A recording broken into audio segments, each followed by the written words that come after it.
The visor is the first thing the audience sees before the suit color registers, before the weapon is drawn, before the morph call echoes across the battlefield. The visor is already communicating. 7 colors across 30 years of Power Rangers. Each one tells the audience something about the ranger behind the glass before a single word is spoken. Here's every visor color explained. Let's break this down. Black. Dark tinted. The default. The baseline. The single most common visor color in the franchise's history, and the single most important design decision the original production team ever made. When Saban adapted Super Sentai for American audiences in 1993, the helmets were inherited directly from Zyuranger. The visors were opaque, the Ranger's face was invisible, and that invisibility became the franchise's foundational visual contract with the audience. The Power Ranger is anonymous. The power comes from the morph, not the person, and the visor enforces that separation by hiding the most human part of the body behind something impenetrable. The audience cannot see the Ranger's eyes, the monster cannot see the Ranger's fear. The civilians standing on the street watching the fight cannot confirm their suspicion about who is inside the suit. The dark visor makes every Power Ranger a symbol rather than an individual, and that abstraction is what allowed the franchise to replace cast members, swap teams, and reboot continuities without losing the audience's investment. When Jason left and Rocky arrived, the Red Ranger still looked the same in the helmet. When Kimberly left and Catherine arrived, the Pink Ranger still looked the same in the helmet. The person changed. The visor did not. Every MMPR Ranger wore a dark visor. Every Turbo Ranger, every Lightspeed Ranger, every Zeo Ranger, Lost Galaxy Ranger, Time Force Ranger, Samurai Ranger, and Dino Charge Ranger. The list extends across nearly every team because the black visor is not a design choice made by a single art department. It is a design philosophy embedded in the franchise's DNA. A Power Ranger is not a celebrity. A Power Ranger is a helmet, a suit, and a mission, and the face behind the glass is irrelevant to the monster standing across the battlefield. The dark visor exists because the franchise understood from its first episode that the hero is the morph, not the human. The morph is what saves the city. The morph is what combines into the Megazord. The morph is what children imitate on playgrounds. Nobody plays pretend as Jason Lee Scott, teenager from Angel Grove. They play pretend as the Red Ranger. The dark visor keeps it that way. It transforms every person who wears the suit into every person who has ever worn it. And the opacity of the glass is the mechanism that makes that transformation possible. Remove the dark visor and the Ranger becomes an individual. Keep it and the Ranger becomes an idea. The franchise chose the idea. It has been choosing it for 30 years. Subscribe and tell us in the comments which visor color you think looks the best. Let us keep going. Silver. Metallic. When Power Rangers left Earth and went to space, the visors went with it. Power Rangers in Space, the 6th season, introduced helmets with a silver metallic sheen to their visors, a chrome-like reflectiveness that replaced the flat matte opacity of the Mighty Morphin era with something that felt engineered, manufactured, designed by someone who understood materials science rather than ancient magic. The shift was deliberate and tied directly to the season's identity. The Space Rangers operated aboard the Astro Megaship, a faster-than-light spacecraft that served as both their home and their primary Zord. They flew galaxy gliders through the upper atmosphere. They fought enemies on alien planets. They received their morphers not from a mystical being in a tube, but from Andros, an alien soldier from the colony world KO-35, who built his team's technology himself. The Silver Visor communicated all of this before the first episode's plot was established.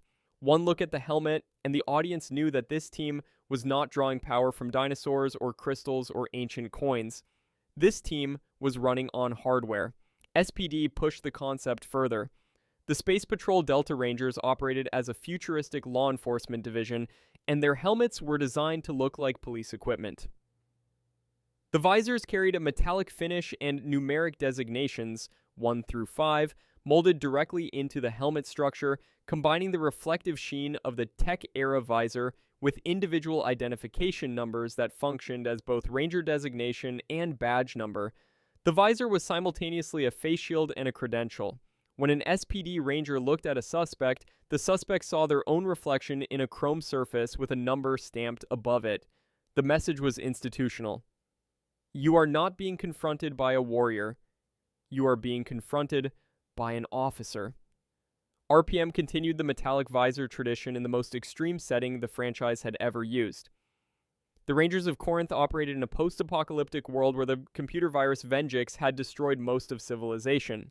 Their suits were explicitly described as being powered by biofield energy channeled through manufactured technology, and the helmets reflected that industrial origin with visors that looked stamped out of a factory floor rather than enchanted by a wizard. Beast Morphers, another tech-driven season built around the Morphing Grid's digital infrastructure, maintained the same chrome-adjacent look. The silver visor communicates function over symbolism. The dark visor says the ranger is hidden. The silver visor says the ranger is equipped. One is about identity, the other is about capability.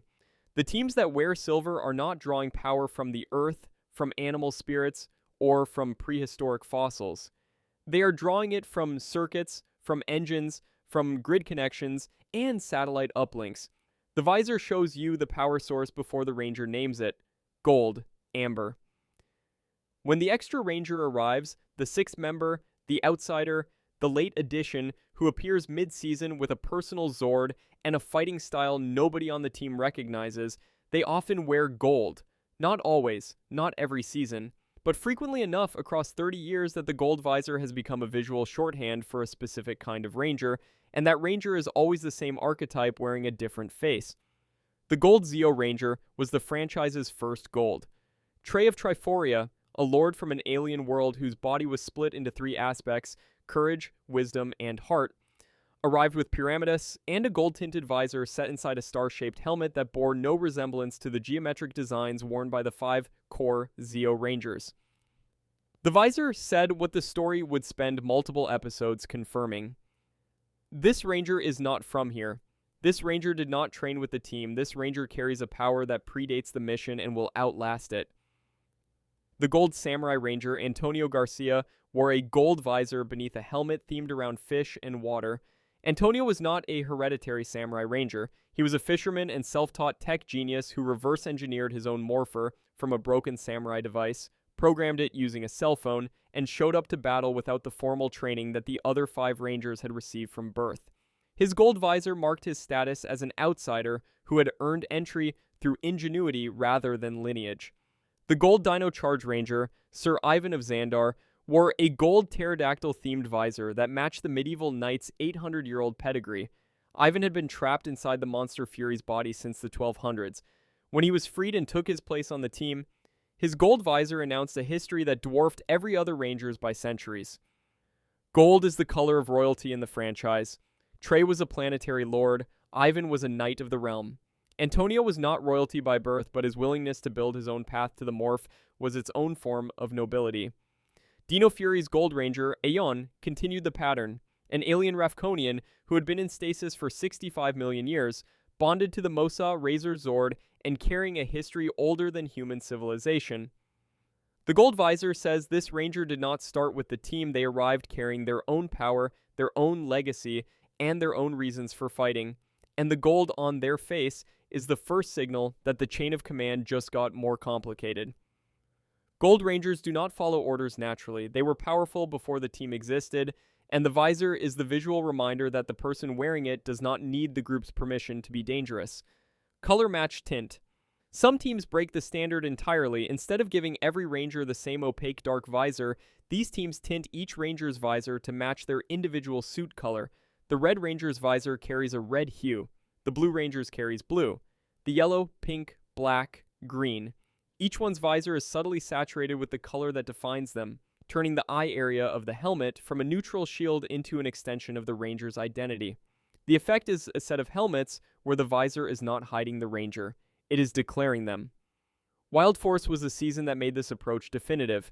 Each ranger's helmet was shaped like their corresponding animal: lion, eagle, bison, shark, tiger, and the visor was tinted to match the ranger's color. The Red Ranger's visor glowed with a warm red through the lion's mane-shaped helmet. The Yellow Ranger's eagle-themed visor carried a golden yellow tint. The Blue Ranger's shark visor was tinged blue. The result was a set of helmets that felt alive, as if the animal spirit inside the ranger was pressing against the glass from the inside. You could identify which ranger was which from across a battlefield purely by the color of the light in their visor, even if the rest of their suit was obscured by dust, smoke, or distance. Dino Thunder used a similar approach with dinosaur-themed helmets that incorporated color tints matching each ranger. The Red Ranger's Tyrannosaurus visor carried a crimson warmth, the Blue Ranger's Triceratops visor leaned cool, the Yellow Ranger's Pteranodon visor had a subtle amber quality. Mystic Force went further than any previous team. The Rangers transformed into their suits through a magical incantation, and their helmets incorporated color-matched visor elements that blended the Ranger's suit color with the mythological creature assigned to them. The Red Ranger's Phoenix visor burned. The Green Ranger's Minotaur visor glowed with an earthy emerald. The entire helmet felt enchanted rather than manufactured, and the colored visor was the focal point of that enchantment. Jungle Fury carried the concept into its animal spirit aesthetic with visors shaped like the jaws and eyes of their corresponding spirit animals and tinted to match the ranger wearing them. The color match visor fundamentally rewrites what the visor communicates to the audience. The dark visor says anyone could be inside this helmet. The color matched visor says this specific ranger is inside, and the glass on their face is as personal as their name. The visor stops concealing. It starts confessing. And the confession is the same every time. I am not hiding. I am announcing red, crimson. When the visor turns red, the franchise is telling the audience that something has gone catastrophically wrong. The Psycho Rangers from Power Rangers in Space are the franchise's clearest and most terrifying demonstration. 5 machines built by Astronema, each one designed to be the evil counterpart of a specific Space Ranger, each one capable of reading its target's mind, learning their fighting style, and adapting mid-combat to counter every technique the Ranger had ever used. Their helmets were distorted, angular parodies of the Space Ranger designs, and their visors glowed an aggressive, unnatural red that bore no resemblance to the clean, dark visor of the Rangers they were hunting. The color was not the warm red of a Red Ranger's standard tint. It was a threat. An alarm. The visual equivalent of emergency lighting in a facility where something has escaped containment. When the Psycho Rangers appeared on screen, the red visors registered before the body language. Before the distorted voices, before the first punch was thrown. The audience knew in a single frame that these were not Rangers. These were weapons wearing Ranger shapes. The A-Squad Rangers in SPD carried the same signal and made it worse. The A-Squad was introduced as the elite team, the best Ranger Space Patrol Delta had ever produced, deployed to the front lines while the B-Squad stayed behind on Earth. When the A-Squad returned, they were revealed to have defected to Emperor Groom's side. Their helmets had changed, their visors had shifted to a red that communicated betrayal before the script confirmed it. The A-Squad's red visors hit harder than the Psycho Rangers because the A-Squad had been trusted. The Psycho Rangers were built evil. The A-Squad chose evil, and their visors wore the choice on their faces. The red visor in Power Rangers serves the same narrative function that red eyes serve in the Transformers franchise. It signals that the person behind the glass has crossed to the wrong side. But the Power Rangers version carries an additional layer of horror because the franchise spends every other episode teaching the audience that the helmet is sacred. The helmet is the morph. The helmet is the hero. The helmet is the thing children put on when they play pretend in the backyard. When the helmet's visor turns red, the franchise is corrupting its own iconography. It is taking the design that represents heroism and safety and justice and turning it into a warning label. The red visor does not just signal a villain, it signals a violation, the violation of everything the Ranger helmet is supposed to mean. White, translucent. In 2017, the Power Rangers feature film did something no previous version of the franchise had ever attempted with the visor. It made it see-through. During the morphing sequence and certain combat scenes, the visor material was designed to be partially translucent, allowing the audience to see the actor's face beneath the glass, a ghostly, semi-visible view of the human features underneath the helmet. The effect was immediately polarizing. Franchise purists argued that the opaque visor was fundamental to the Ranger identity, and that revealing the face undermined 30 years of visual language. The film's designers argued that a modern blockbuster audience needed to connect with the actors' faces even inside the suits. and that hiding the cast behind opaque plastic for the entire third act would lose the emotional thread the film had spent 90 minutes building. Both positions had merit, and the translucent visor was the compromise. Not fully transparent, not fully opaque, but a middle state that showed the Ranger's face as a dim presence behind the glass rather than a clear image. The white translucent visor communicated something the franchise had always implied but never visualized. The person is still in there. They are not erased by the morph. They are not absorbed into the suit. They are a teenager inside a helmet, breathing hard, eyes wide, afraid and fighting anyway. You could see the sweat. You could see the jaw tighten before a punch. You could see the moment of doubt before a charge. Every other visor on this list hides that vulnerability. The translucent visor exposed it, and the exposure changed the emotional register of the entire film. The Ranger was no longer a symbol moving through an action sequence. They were a kid making choices inside a machine that was bigger than they were, and the audience could see both the machine and the kid at the same time. The 2017 film underperformed at the box office, and the planned sequel was canceled. The franchise returned to opaque visors immediately afterward. The translucent visor existed for 124 minutes of screen time, and it was never used again. It remains the rarest visor color in the franchise, not because it failed, but because it revealed something the franchise decided it was not ready to keep showing. The face behind the glass is powerful when it is glimpsed once. Shown constantly, it removes the mystique that has kept the helmet sacred for 3 decades. The white translucent visor was an experiment in vulnerability, and the franchise chose to return to the safety of opacity, glowing, active. Every other visor on this list is passive. It receives light, it reflects it, absorbs it, or tints it. The glowing visor generates it. When a Power Ranger enters a Battleizer mode, a super mode, or a final form power-up, the visor often shifts from passive to active. It pulses, it intensifies, it emits light rather than filtering it. The glass becomes a beacon, the helmet stops concealing and starts radiating, and the audience reads the change the way they read every other visor shift on this list. Instantly, instinctively, and without needing dialogue to explain what has happened.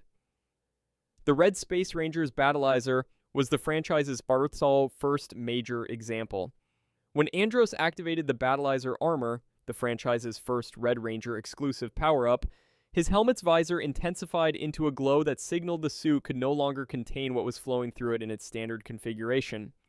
The armor expanded, the weapons deployed, the wings extended, but the visor changed first, and the audience learned to read that change as a signal. When the visor lights up, the fight is about to end. The SPD-SPUAT mode carried the glow across all 5 Rangers simultaneously, turning the entire team's visors into active light sources during the franchise's most coordinated power-up sequence. The Dino Thunder Super Dino mode added a primal edge to the glow. The visors intensified as the suits grew spikes, and the Rangers' movements became more feral, more dinosaur-like, as though the prehistoric power source was pushing through the technology, and the visor was the first place it surfaced. The Jungle Fury Master Mode, the Samurai Super Mode, the Megaforce Ultra Mode. In each case, the upgrade was communicated first through the visor. The glow preceded the new weapons, the additional armor, and the finishing move. The audience learned across multiple seasons that the visor glow was the franchise's universal indicator for operating beyond baseline. A Ranger with a dark visor is fighting at standard capacity. A Ranger with a glowing visor has accessed something deeper, a reserve, a secondary power source, a connection to the morphin grid that the standard morph does not tap. The glow is the overflow. It is the energy that the suit cannot contain, escaping through the path of least resistance, which is always the visor. Because the visor is glass, and glass lets light through. Every other visor color on this list communicates identity, allegiance, era, or design philosophy. The glowing visor communicates capacity. It says the Ranger behind this glass is no longer fighting at the level they entered the battle at.